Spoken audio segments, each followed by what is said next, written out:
And you're waking up with Damo here on 4WK. It is time for us now to take a look at some local history. And we do that, of course, with Harold Peacock from History Out There. He joins us on the line this morning. G'day, mate. Yes, good morning, Damo. Happy, nice, warm, chilly winter morning to you. Exactly. It'll be a beautiful day. We're just got to get through this cold patch in the morning. Sunshine in Queensland, you can't get a better time of year. Exactly. Now, of course, with our history, we love to get some of these stories as well. And these are some of the strangest stories about convicts who came to Warwick. Yeah, and that's right. There's a lot of convict stories to tell, and some of them were not the most sophisticated of criminals.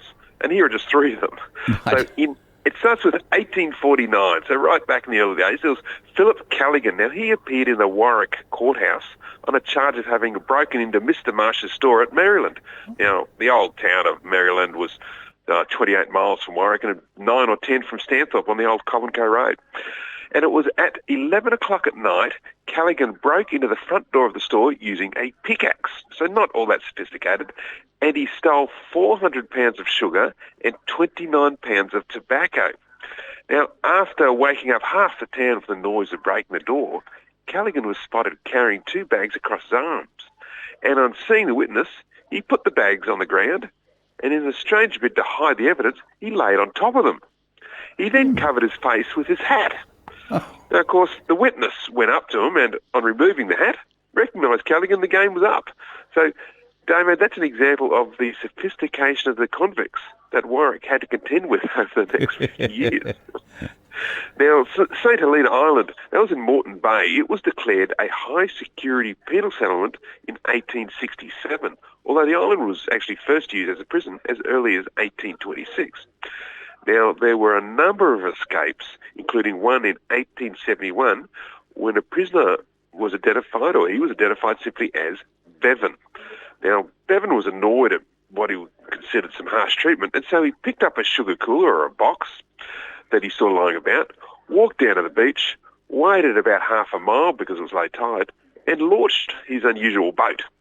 Now, the box, of course, sank as soon as Bevan got into it. However, being a good swimmer, he floated in the water for about 4 hours, trying to decide what to do next. Oh, dear.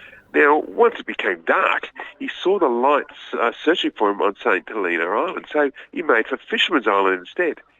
And on one occasion, he actually came within just a few feet of a police boat and, amazingly, avoided being taken by sharks as well. Now, the next morning, he swam and waded to the mainland in a state of complete nudity. Now, he wandered along the Ipswich Road in the nude, as you do, Yes. until he came across an Aboriginal, and so he took his clothes. Now, Bevan then walked along the Cunningham's Gap Road to Warwick, and that's where he was captured after a week on the run. So going to Warwick certainly didn't help Bevan in this instance either. No, neither did that boat. Yeah, that's right. Unusual boat it was. Now, and the third convict I tell you about is another escape from St Helena Island. In fact, it was the very first escape, which surprisingly happened even before the prison was built. Oh.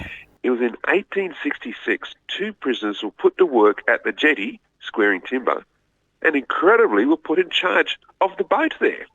Now, naturally, both prisoners decided to escape using the boat, and they got clear away. Now, one of them was named Charles Court.